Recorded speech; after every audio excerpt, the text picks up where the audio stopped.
میں مبلغ بنوں سنتوں کا،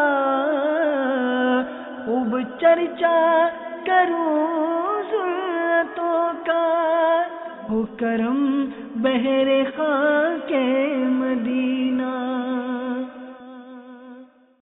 الحمد للہ رب العالمین، والصلاة والسلام على سید الانبیاء والمرسلین، اما بعد فاعوذ باللہ من الشیطان الرجیم، بسم اللہ الرحمن الرحیم۔ الصلاة والسلام علیک یا رسول اللہ وعلى آلک واصحابک یا حبیب اللہ۔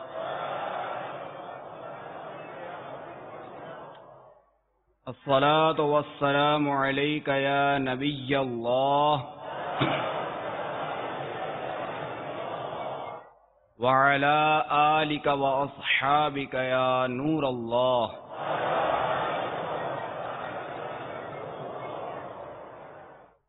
حضرت سیدنا فضالہ بن عبید رضی اللہ تعالی عنہ سے روایت ہے کہ سید المبلغین رحمت للعالمین صلی اللہ تعالی علیہ وآلہ وسلم مسجد میں تشریف فرما تھے کہ ایک آدمی آیا،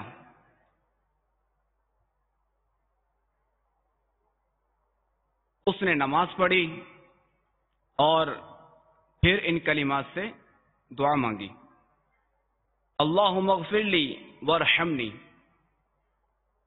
یعنی اے اللہ عز و جل مجھے بخش دے اور مجھ پر رحم فرما۔ رسول اللہ صلی اللہ تعالی علیہ وآلہ وسلم نے ارشاد فرمایا، عجل ایھا المصلی، اے نمازی تو نے جلدی کی، اذا صلیت فقعدت فاحمد اللہ بما ہوا اہلہ وصلی علی ثم ادعوہ، یعنی جب تو نماز پڑھ کر بیٹھے تو پہلے اللہ تبارک و تعالی کی ایسی حمد کر جو اس کے لائق ہے، پھر مجھ پر درود پاک پڑھ اور اس کے بعد دعا مانگ۔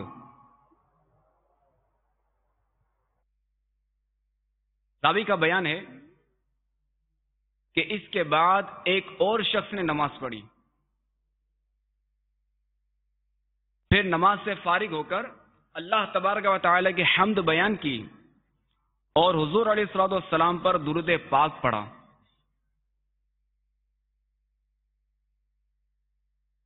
تو سرکار مدینہ صلی اللہ تعالی علیہ وآلہ وسلم نے ارشاد فرمایا، ایھا المصلی ادعو تجب،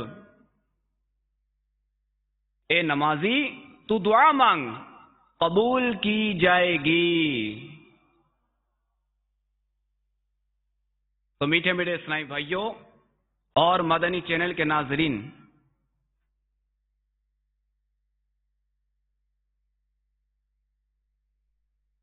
بیان کردہ روایت سے معلوم ہوا کہ اگر کوئی اپنی دعا کی قبولیت کا طالب ہے تو اسے چاہیے کہ دعا سے قبل سرکار مدینہ صلی اللہ تعالی علیہ وآلہ وسلم پر درود پاک پڑھے اور اس سے پہلے اللہ تبارک و تعالی کی ثنا بیان کرے، حمد بیان کرے اور پھر دعا مانگے تاکہ اس کی دعا قبول ہو۔ بچیں بیکار باتوں سے، پڑھیں ایک کاش کثرت سے، تیرے محبوب پر ہر دم درود پاک ہم مولا، صلو علی الحبیب صلی اللہ تعالی علی محمد وعلی آلہ وصحبہ وبارک وسلم۔ صلاۃ و سلاما علیک یا سیدی یا مکی یا مدنی یا عربی یا قرشی یا ہاشمی یا مطلبی یا رسول اللہ۔ میٹھے میٹھے اسلامی بھائیوں، حصول ثواب کی خاطر بیان سننے سے پہلے اچھی اچھی نیتیں کر لیتے ہیں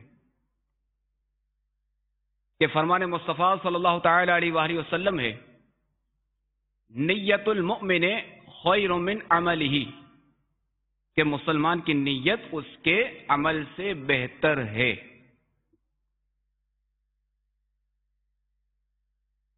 اور یہ بھی یاد رہے کہ بغیر اچھی نیت کے کسی بھی عمل خیر کا ثواب نہیں ملتا. کہ اگر نیت نہیں ہے عمل خیر کرنے سے قبل، عمل خیر کرنے سے پہلے اگر کوئی نیت نہیں ہے تو اس عمل خیر کا ثواب نہیں ملتا.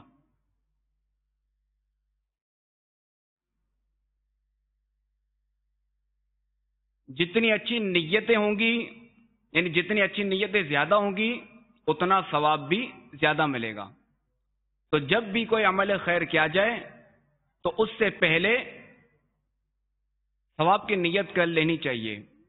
اور نیت صرف ایک نہیں، جتنی بن پڑے، جتنی ہو سکے حسب موقع اتنی نیتیں کر لینی چاہیے کہ انشاءاللہ تبارک و تعالی جتنی نیتیں زیادہ ہوں گی تو ثواب بھی زیادہ ملے گا. آئیے آپ کی بارگاہ میں کچھ نیتیں پیش کرتا ہوں اور پھر میں بھی کرتا ہوں. نگاہیں نیچی کیے خوب کان لگا کر بیان سنوں گا. ٹیک لگا کر بیٹھنے کے بجائے علم دین کی تعظیم کی خاطر جہاں تک ہو سکا دو زانو بیٹھوں گا.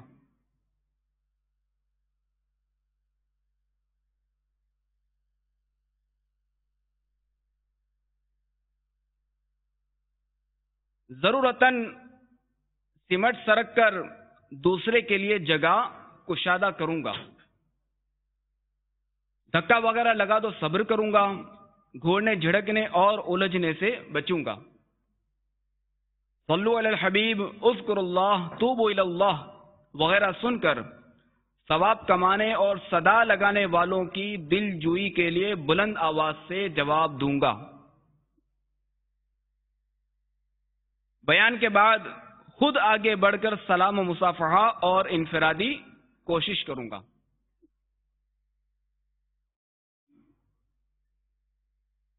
اب میں اپنی نیتیں پیش کرتا ہوں.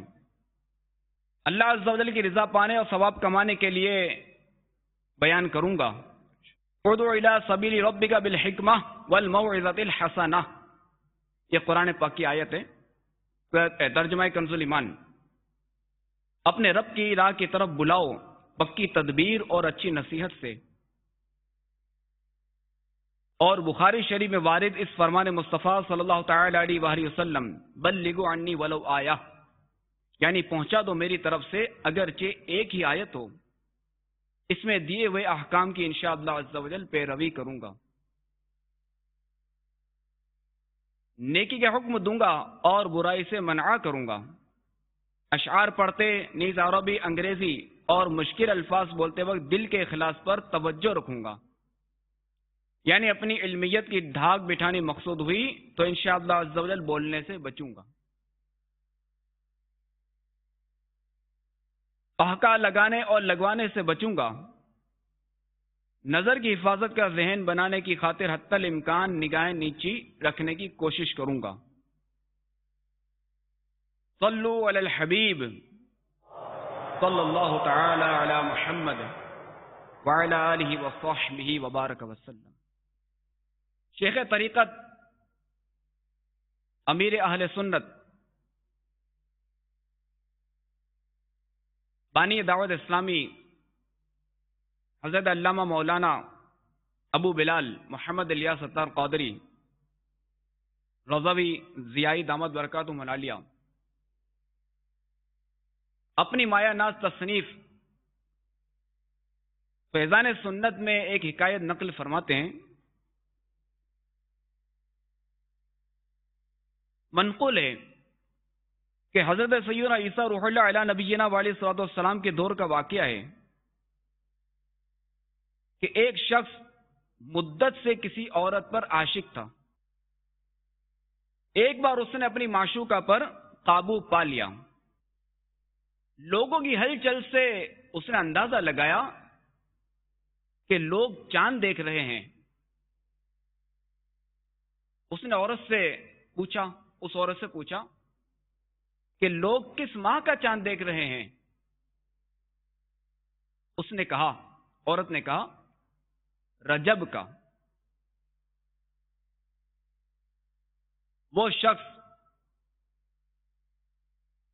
حالانکہ غیر مسلم تھا، مگر رجب شریف کا نام سنتے ہی تعظیماً فوراً الگ ہو گیا اور گناہ کے کام سے باز رہا۔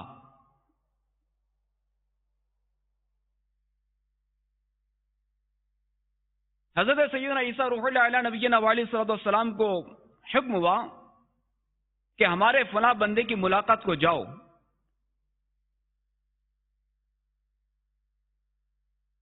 آپ علیہ نبینا علیہ الصلوۃ والسلام تشریف لے گئے اور اللہ عز و جل کا حکم اور اپنی تشریف آوری کا سبب ارشاد فرمایا۔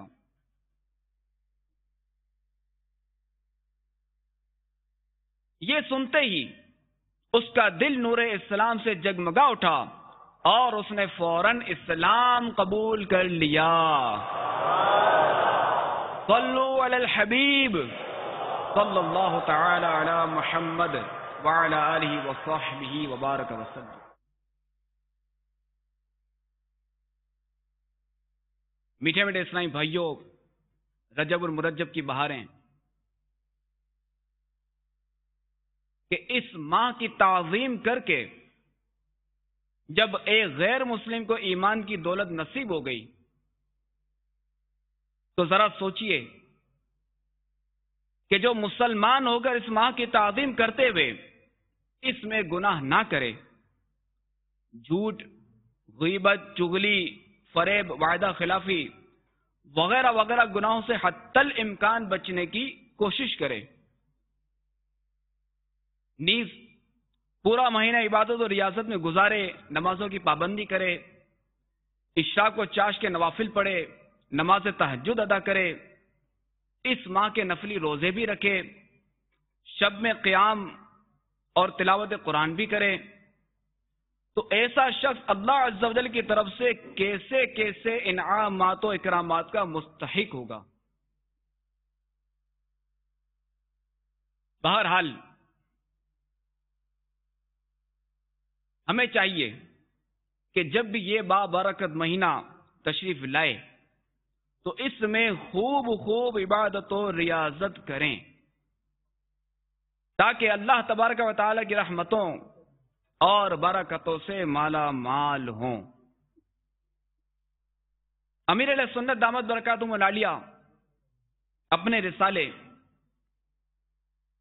کفن کی واپسی مع رجب المرجب کی بہاریں میں ارشاد فرماتے ہیں، مکاشفۃ القلوب میں ہے کہ رجب در اصل ترجیب سے مشتق یعنی نکلا ہے کہ اس کے معنی ہے تعظیم کرنا، یعنی میں آپ کو یہ امیر سنت رسالے میں جو یہ رجب کے معنی تحریر فرمائے وہ آپ کو عرض کر رہا ہوں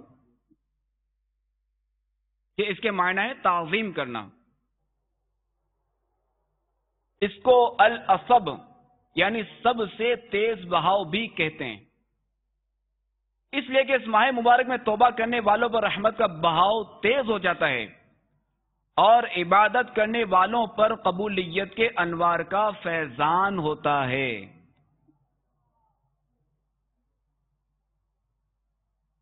اسے الاسم یعنی خوب بہرا بھی کہتے ہیں کیونکہ اس میں جنگ و جدل کی آواز بالکل سنائی نہیں دیتی،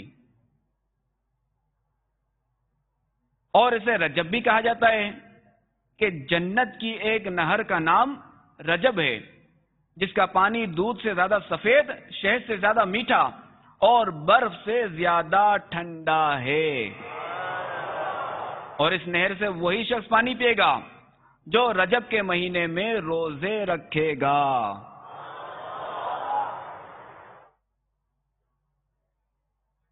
غنیت الطالبین میں کہ اس ماہ کو شہر رجم بھی کہتے ہیں کیونکہ اس میں شیطانوں کو رجم یعنی سنگسار کیا جاتا ہے تاکہ وہ مسلمانوں کو ایذا نہ دیں۔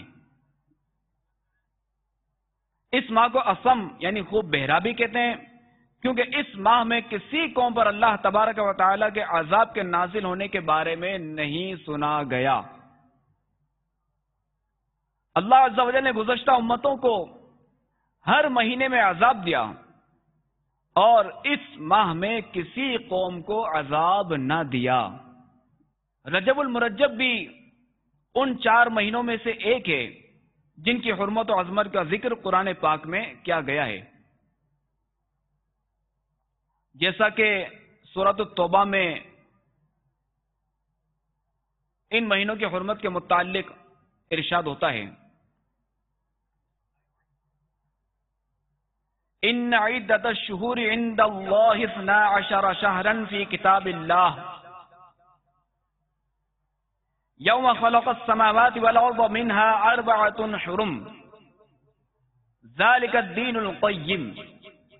ترجمہ کنز ایمان، بے شک مہینوں کی گنتی اللہ کے نزدیک 12 مہینے ہیں اللہ کی کتاب میں، جب سے اس نے آسمان و زمین بنائے، ان میں سے 4 حرمت والے ہیں، یہ سیدھا دین ہے۔ مفسر شہیر حکیم الامت مفتی احمد یار خان علیہ رحمت الحنان اس آیت کریمہ کے تحت ارشاد فرماتے ہیں، حرمت والے مہینے 4 ہیں، 3 تو ملے ہوئے یعنی ذوالقعدہ، ذوالحجہ اور محرم، 3 ملے ہوئے، اور 1 مہینہ علیحدہ یعنی رجب۔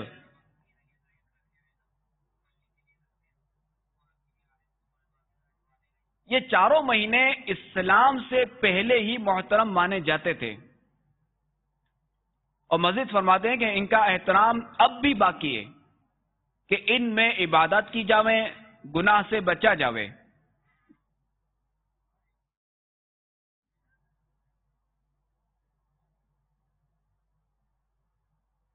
اس سے معلوم ہوا کہ جب تمام مہینے، تمام دن، تمام جماعتیں درجے میں برابر نہیں تو انسان آپس میں کیسے برابر ہو سکتے ہیں؟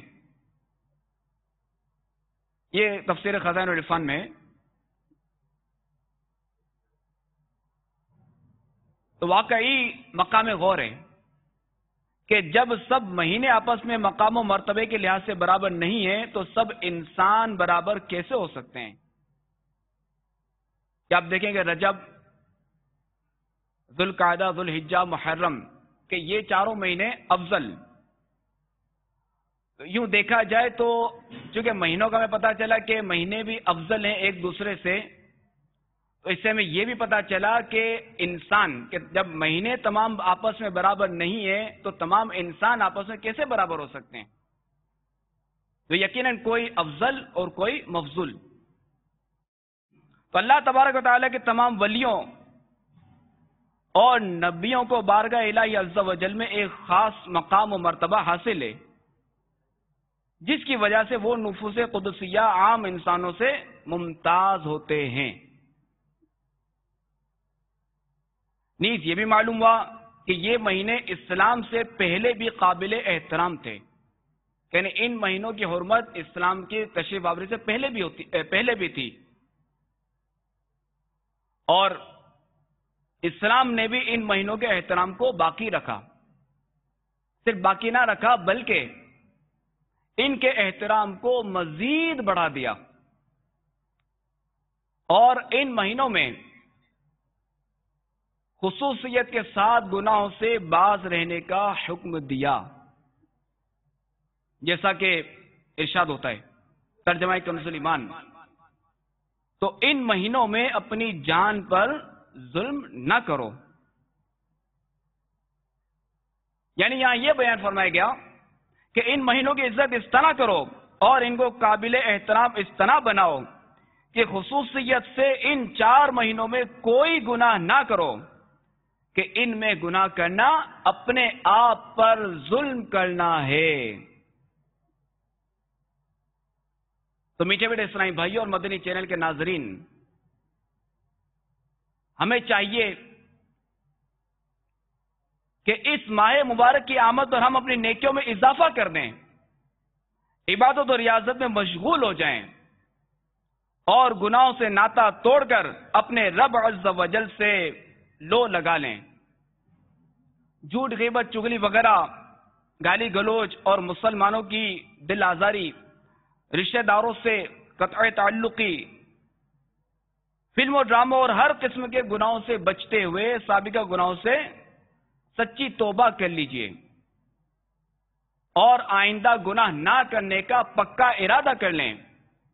نیز نماز اور دیگر فرائض کی پابندی کرنے کے ساتھ ساتھ نوافل و مستحبات کی بھی ادائیگی کی کوشش میں لگ جائیے۔ صلو علی الحبیب وعلی آلہ وصحبہ وبارک۔ میٹھے اسلامی بھائیوں، ایک بات ہمارے ذہن میں آتی ہے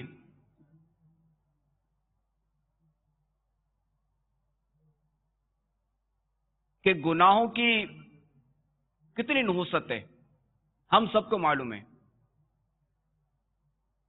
نماز نہ پڑھنے کی کیا کیا وعیدیں ہیں، نماز چھوڑنے کی کیا کیا وعیدیں ہیں، نماز قضا کرنے پر کیا کیا وعیدیں ہیں، یہ ہم سب کو معلوم ہے۔ غیبت کے بارے میں ہمیں معلوم، جھوٹ کے بارے میں معلوم، چغلی کے بارے میں معلوم، یعنی کیسے کیسے گناہ ہیں جن کے بارے میں ہمیں معلوم ہے کہ ان گناہوں کے آخر نحوست ہے، ان گناہوں کے نقصانات ہیں۔ اور حیرت یہ کہ ان کی نحوست کے بارے میں علم ہونے کے باوجود ہم اس دلدل میں دھستے جا رہے ہیں، ہم اس دلدل میں غرق ہوتے جا رہے ہیں، بجائے کہ ہم اس میں کمی کریں اس میں اضافہ ہوتا جا رہا ہے، اور ہمیں ان گناہ کرنے میں گھبراہٹ تک بھی نہیں ہوتی۔ تو مقام غور ہے کہ ایسا کیوں ہوتا ہے؟ کہیں ایسا تو نہیں کہ گناہ کرتے کرتے ہم گناہوں کے اتنے عادی ہو گئے کہ ہمیں گناہ کرنے کا احساس ہی نہیں رہا؟ یاد رکھیے، بعض صالحین رحمہم اللہ المبین نے فرمایا ہے، بے شک گناہ کرنے سے دل سیاہ ہو جاتا ہے۔ صالحین نے کیا فرمایا ہے کہ بے شک گناہ کرنے سے دل سیاہ ہو جاتا ہے، اور دل کی سیاہی کی علامت یہ ہوتی ہے کہ گناہوں سے گھبراہٹ نہیں ہوتی، طاعت یعنی عبادت کے لیے موقع نہیں ملتا، نصیحت سے کوئی فائدہ نہیں ہوتا، یعنی نصیحت و بیان سن کر دل پر اثر نہیں ہوتا۔ رسول اکرم نور مجسم صلی اللہ تعالی علیہ وآلہ وسلم کا فرمان معظم ہے، جب کوئی بندہ گناہ کر لیتا ہے تو اس کے قلب یعنی دل پر ایک سیاہ نقطہ لگ جاتا ہے، لیکن جب وہ اللہ تبارک و تعالی سے مغفرت طلب کرتا ہے اور توبہ کر لیتا ہے تو اس کا قلب صاف کر دیا جاتا ہے، اور اگر وہ توبہ کے بجائے دوبارہ گناہ کر لے تو یہ سیاہی مزید بڑھ جاتی ہے، یہاں تک کہ اس کا سارا دل سیاہ ہو جاتا ہے۔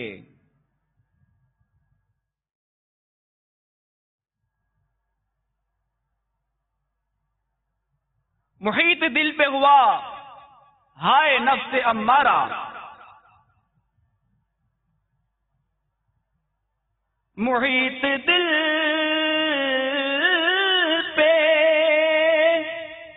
ہوا ہائے نفس امارہ،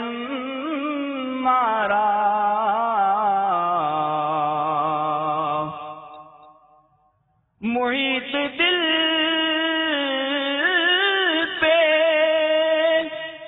ہوا نفس امارہ،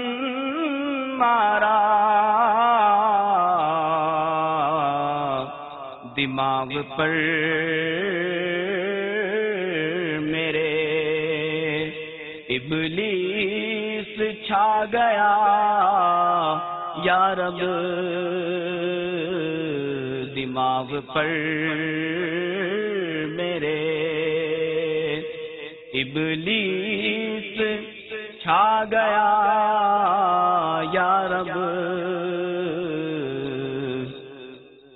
میں کر کے توبہ پلٹ کر گناہ کرتا ہوں، میں کر کے توبہ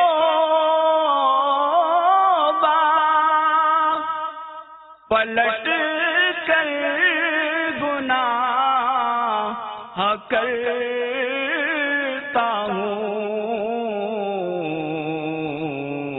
حقیقی توبہ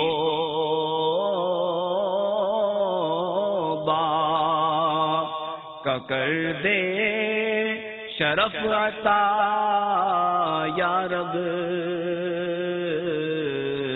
حقیقی توبہ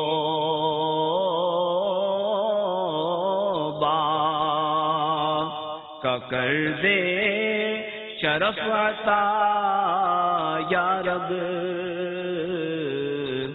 حقیقی توبہ کا کر دے شرف عطا یا رب، حقیقی توبہ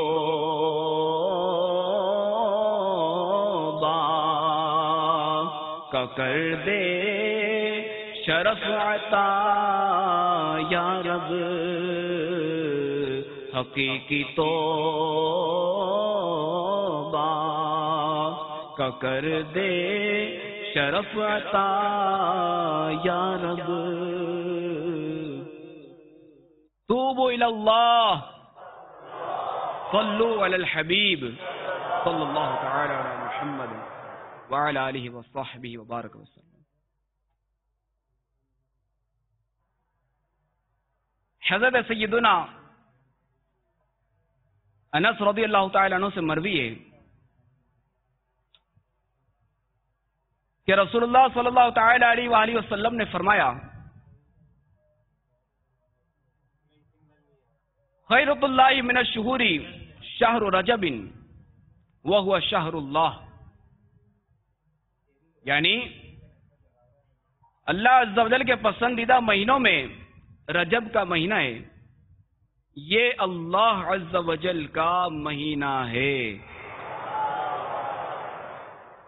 من عظم شہر رجب فقد عظم امر اللہ، جس نے اللہ عز و جل کے مہینے رجب المرجب کی تعظیم کی، اس نے اللہ عز و جل کے حکم کی تعظیم کی۔ ومن عظم امر اللہ ادخلہ جنات النعیم وَأَوْجَبَ لَهُ رِضْوَانَهُ الْأَكْبَرُ، اور جس نے خدا تعالی کے حکم کی تعظیم کی، اللہ عز و جل اس کو نعمتوں والے باغات میں داخل کرے گا اور اس کے لیے اپنی بڑی رضا واجب کرے گا۔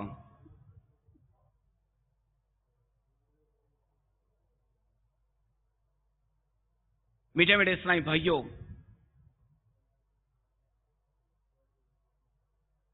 اور مدنی چینل کے ناظرین،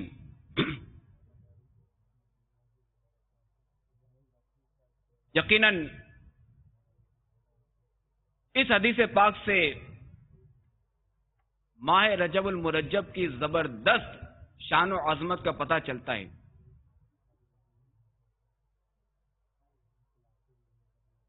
اور وہ اس طرح کہ یوں تو تمام ہی مہینے اللہ تبارک و تعالیٰ کے ہیں اور سب کو اسی نے پیدا فرمایا ہے،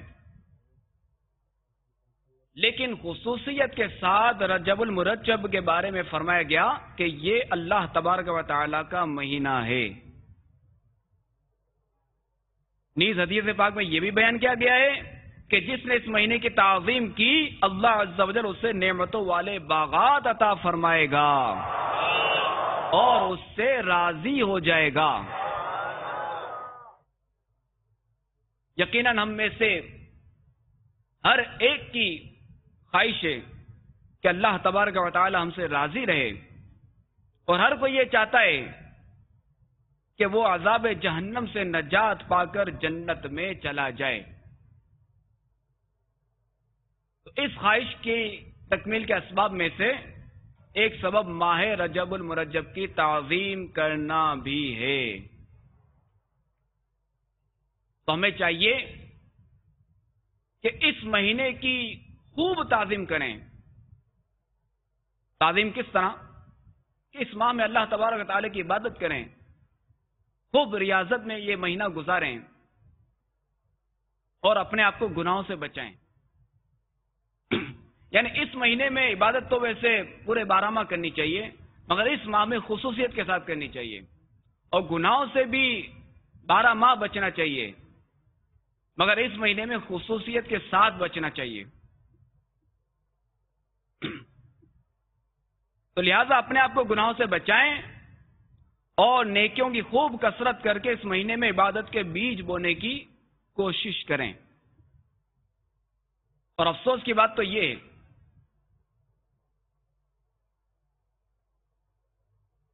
کہ کثیر تعداد ایسی بھی ہے کہ جسے اس ماہ مقدس کے بارے میں کچھ معلومات ہی نہیں، ان کو پتہ ہی نہیں ہے کہ رجب کی کیا عظمت ہے، رجب کی کیا شان ہے. اگر پتہ بھی ہے تو اس کی عظمت کی کوئی پرواہ نہیں. اور اس ماہ مبارک میں ایسوں کا عبادت اور ریاضت کرنا تو درکنار، بلکہ انہیں تو یہ بھی بعض کو تو یہی معلوم نہیں ہوتا کہ مہینہ کب آیا اور کب تشریف لے گیا. اور وہ لوگ بیچارے ان ایسے مبارک ایام کو بھی غفلت میں گزار دیتے ہیں، اور اسی طرح جس طرح دیگر ایام گزارتے، اس طرح ماہ رجب کے ایام بھی اسی طرح گزار دیتے ہیں. اگر دیکھا جائے تو اس کی ایک وجہ یہ بھی ہے کہ ایسوں کو ایسی صحبت میسر نہیں، ایسا ماحول میسر نہیں کہ جو ان کو رجب المرجب کے بارے میں بتائے، اس کی شان و عظمت بیان کرے اور اس میں عبادت و ریاضت کے فضائل بتائے اور ان کو عبادت و ریاضت کی ترغیب دلائے اور اس ماہ میں خصوصیت کے ساتھ گناہوں سے بچنے کا ذہن دے. الحمدللہ عز و جل دعوت اسلامی کا مدنی ماحول، اس میں نہ صرف ان ماہ مبارک کی ان مقدس مہینوں کی تعظیم کا ذہن دیا جاتا ہے، بلکہ اس پر عمل کی ترغیب بھی دلائی جاتی ہے. اس لیے اگر ہم سبھی دعوت اسلامی کے مدنی ماحول سے وابستہ ہو جائیں تو انشاءاللہ عز و جل نیکیاں کرنا اور گناہوں سے بچنا اور ان مقدس مہینوں کی تعظیم کرنا ہمارے لیے بہت ہی آسان ہو جائے گا. یقین مانیے کہ نیک بننے، گناہوں سے بچنے اور ایمان کی حفاظت کے لیے فی زمانہ دعوت اسلامی کا مدنی ماحول کسی نعمت سے کم نہیں ہے. تو لہذا ہمیں چاہیے کہ نہ صرف خود ہم ہر دم دعوت اسلامی کے مدنی ماحول سے وابستہ رہیں، بلکہ دوسروں کو بھی اس مدنی ماحول سے وابستگی کی ترغیب دلاتے رہیں. کہیے انشاءاللہ. یاد رکھیے کہ اگر آپ کی نیکی کی دعوت سے صرف ایک فرد عشق رسول کا جام پی گیا اور وہ راہ ہدایت پر آ گیا اور اسے دعوت اسلامی کا مدنی ماحول بھا گیا اور وہ راہ سنت پر آ گیا اور اسے نمازوں کی لذت حاصل ہونا شروع ہو گئی، تو انشاءاللہ عز و جل آپ کا بھی بیڑا پار ہوگا. نبی عاشق رسول صابر و شاکر محبوب رب قادر صلی اللہ تعالی علیہ وآلہ وسلم نے ارشاد فرمایا، اور یہ ارشاد کن سے فرمایا؟ یہ ارشاد فرمایا امام الاولیاء حضرت علی المرتضی مولا مشکل کشا رضی اللہ تعالی عنہ سے ارشاد فرمایا، اے علی، اللہ عز و جل تمہارے ذریعے کسی شخص کو راہ راست پر لے آئے تو یہ تمہارے لیے ان تمام چیزوں سے بہتر ہے جن پر سورج طلوع ہوتا ہے. یعنی دنیا کی تمام چیزوں سے بہتر ہے. رہیں بلائی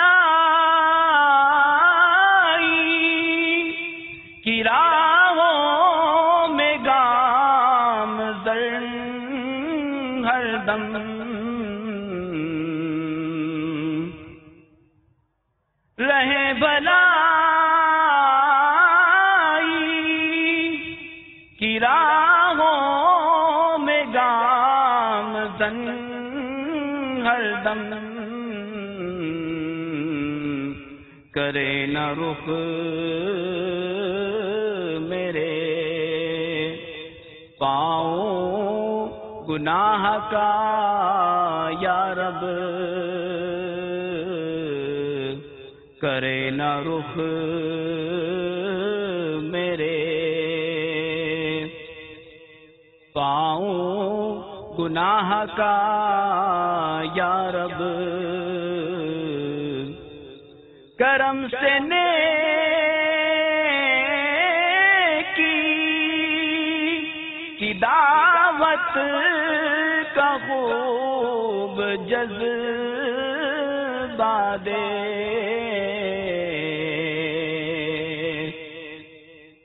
کرم سے نیکی کی دعوت کا خوب جذبہ دے دو دھوم سنتے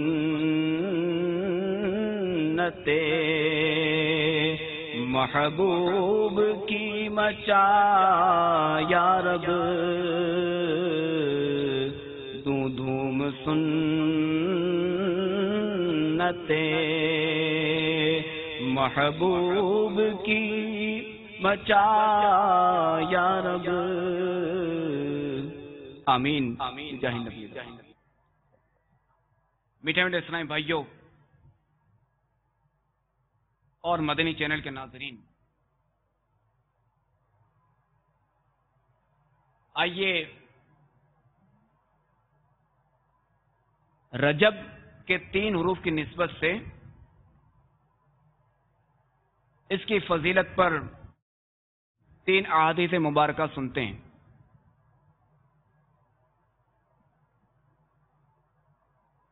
پیارے آقا صلی اللہ تعالی علیہ وآلہ وسلم نے ایک بار صحابہ کرام علیہم الرضوان سے ارشاد فرمایا، تم پر لازم ہے کہ ماہ رجب کی راتیں قیام میں گزارو اور اس کے دن روزے کی حالت میں گزارو، اور جو شخص اس مہینے کے کسی دن میں 50 رکعت نماز پڑھے، اس طرح کے ہر رکعت میں بقدر استطاعت قرآن پاک کی تلاوت کرے، تو اللہ عز و جل اس شخص کو اس کے بالوں اور روحوں کی تعداد کے برابر نیکیاں عطا فرمائے گا۔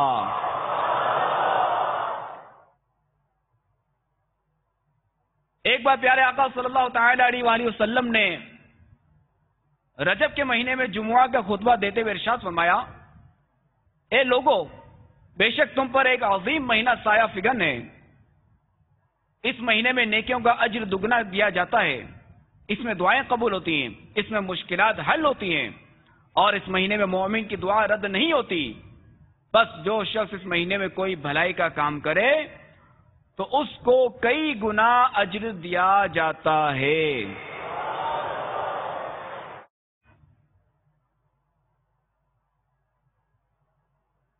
سرکار مدینہ احد قلب و سینہ صلی اللہ تعالی علیہ وآلہ وسلم کا فرمانے شفاعت نشان ہے، رجب کے مہینے میں استغفار کی کثرت کرو، بس بے شک اس کے ہر لمحے میں کئی افراد کو اللہ عز و جل آگ سے خلاصی عطا فرماتا ہے۔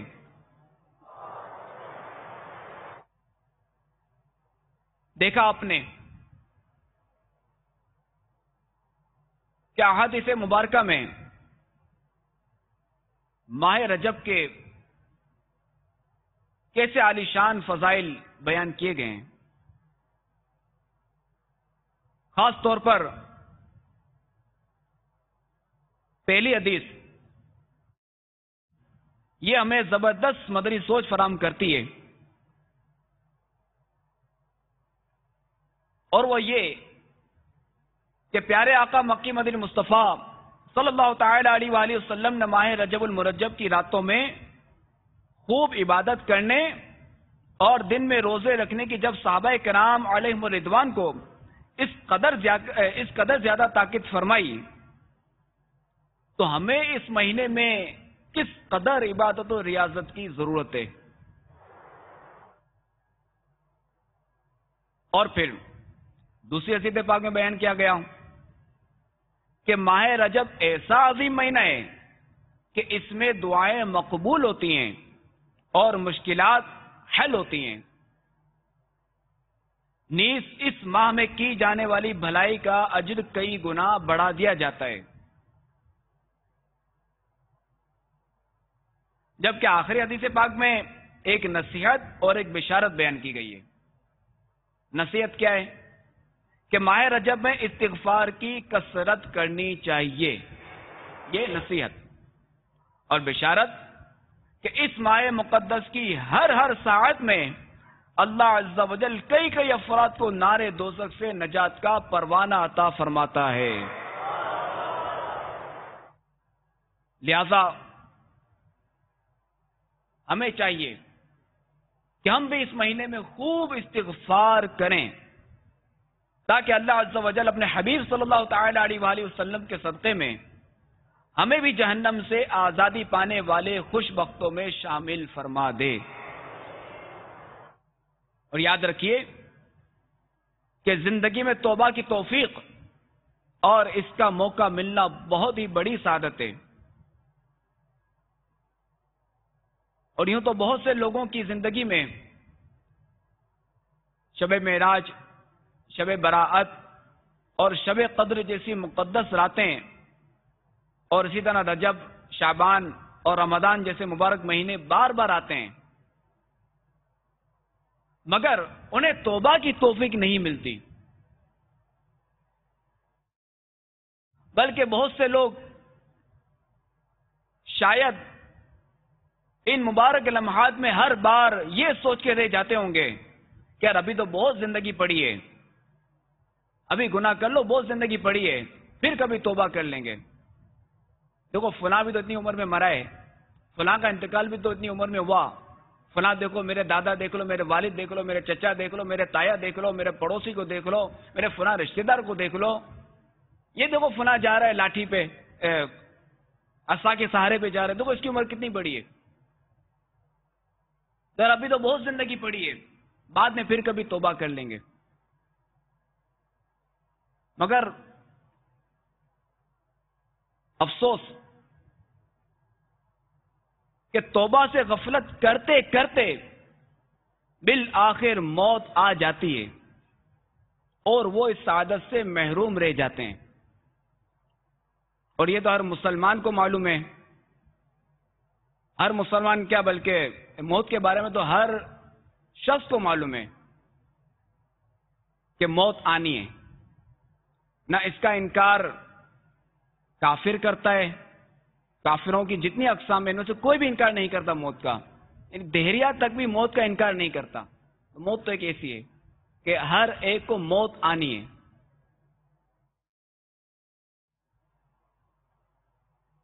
کل نفس داخلوہا، کہ موت ایک ایسا دروازہ ہے کہ جس سے ہر ایک نے اس راستے سے گزرنا ہے، اس دروازے سے گزرنا ہے. کہ موت ایک ایسا جام ہے کہ جسے ہر ایک نے پینا ہے. تو موت آنی ہے، مگر یہ نہیں معلوم کہ کس کی موت کب آنی ہے، کہ کس کا کب وقت پورا ہو جائے، کس کے کب سانس ختم ہو جائیں، کہ کس کا کب اس دنیا میں پانی ختم ہو جائے، یہ نہیں معلوم. آپ نے دیکھا ہوگا، سنا بھی ہوگا کئی ایسے افراد کو کہ راہ چلتے ہوئے گاڑی آئی، اس بیچارے کو ٹھوکر لگی اور اس کا انتقال ہو گیا. حالانکہ بیچارہ کس کام سے نکلا تھا، پتہ نہیں کیا کرنے جا رہا تھا، کس ارادے سے جا رہا تھا، مگر اس کا وقت پورا ہو چکا تھا. گاڑی آئی، گاڑی نے ٹھوکر ماری تو سبب بنا، ورنہ در حقیقت تو اس کا وقت پورا ہو چکا تھا. تو کئی ایسے واقعات جو ہم سنتے ہیں اور ہم دیکھتے ہیں کہ موت آتی ہے مگر کسی کو اپنا وقت نہیں معلوم کہ کب کسی نے اس دنیا سے جانا ہے. تو بہرحال ایسے بے شمار ہیں کہ جو بیچارے اس غفلت کے باعث توبہ سے محروم رہ جاتے ہیں اور اسی طرح دنیا سے چلے جاتے ہیں کہ ابھی زندگی بہت پڑی ہے، بعد میں توبہ کر لیں گے۔ تو میٹھے میٹھے اسلامی بھائیوں اور مدنی چینل کے ناظرین، غور کیجئے، غور و تفکر کیجئے کہ ہمیں توبہ سے محروم نہیں رہنا چاہیے۔ تو ہمیں توبہ و استغفار سے غفلت نہیں کرنی چاہیے کہ خود رسول اکرم نور مجسم شاہ بنی آدم صلی اللہ تعالی علیہ وآلہ وسلم امت کی ترغیب کے لیے دن میں کئی کئی بار توبہ کیا کرتے تھے۔ چنانچہ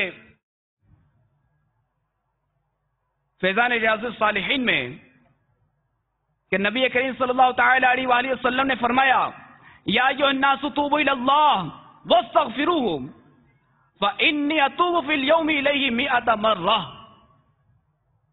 اے لوگوں، اللہ سے توبہ کرو اور اسے بخشش چاہو، بے شک میں روزانہ 100 مرتبہ اللہ کے حضور توبہ کرتا ہوں۔ مفسر شہیر حکیم الامت مفتی احمد یار خان علیہ رحمت الحنان فرماتے ہیں، توبہ و استغفار بھی نماز روزے کی طرح عبادت ہے، کہ توبہ اور استغفار بھی نماز اور روزے کی طرح عبادت ہے۔ اس لیے حضور انور صلی اللہ تعالی علیہ وآلہ وسلم بکثرت توبہ و استغفار کیا کرتے تھے، ورنہ ہمارے پیارے آقا صلی اللہ تعالی علیہ وآلہ وسلم معصوم ہیں، گناہ آپ صلی اللہ تعالی علیہ وآلہ وسلم کے قریب بھی نہیں آتا۔ اور صوفیاء فرماتے ہیں، صوفیاء کرام یہ فرماتے ہیں کہ ہم لوگ گناہ کر کے توبہ کرتے ہیں اور وہ حضرات عبادت کر کے توبہ کرتے ہیں۔ استغفار کرنے کے بے شمار فضائل و برکات ہیں۔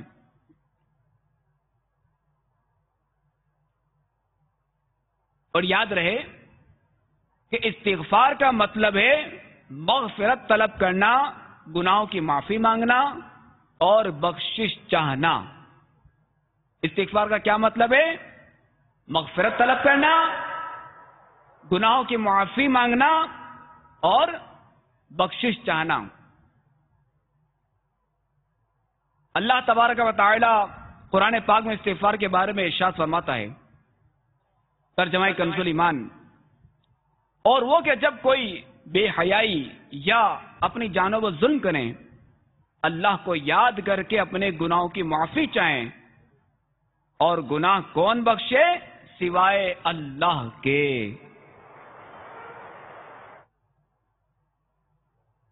تفسیر در منصور میں ہے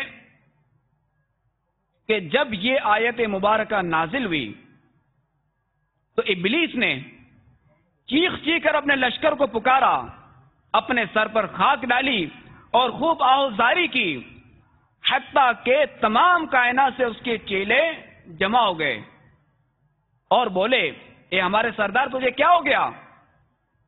وہ بولا، قرآن میں ایک ایسی آیت اتری ہے کہ اس کے بعد کسی بنی آدم کو کوئی گناہ نقصان نہیں دے گا۔ اس کے لشکریوں نے کہا، وہ کون سی آیت ہے؟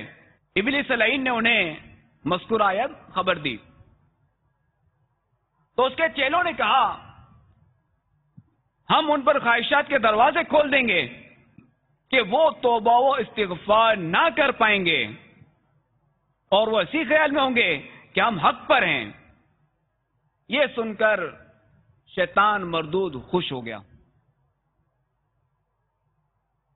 میٹھے میٹھے اسلامی بھائیوں اور مدنی چینل کے ناظرین، بیان کردہ حکایت میں شیطان کے چیلوں کا یہ کہنا انتہائی قابل تشویش ہے کہ ہم ان پر خواہشات کے دروازے کھول دیں گے کہ وہ توبہ و استغفار نہ کر پائیں گے اور وہ اسی خیال میں ہوں گے کہ وہ حق پر ہیں۔ ہم تو اللہ تبارک و تعالیٰ سے عافیت طلب کرتے ہیں، ہم اللہ تعالی سے دعا کرتے ہیں کہ وہ ہمیں گناہوں سے بچائے، ہمیں گناہوں سے بچنے کی توفیق عطا فرمائے، ہمیں نیکیاں کرنے اور برائیوں سے بچنے کی توفیق عطا فرمائے۔ صلو علی الحبیب صلی اللہ تعالی علیہ وسلم۔ میں مبلغ بنوں سنتوں کا، خوب چرچا کروں سنتوں کا، ہو کرم بہر خاک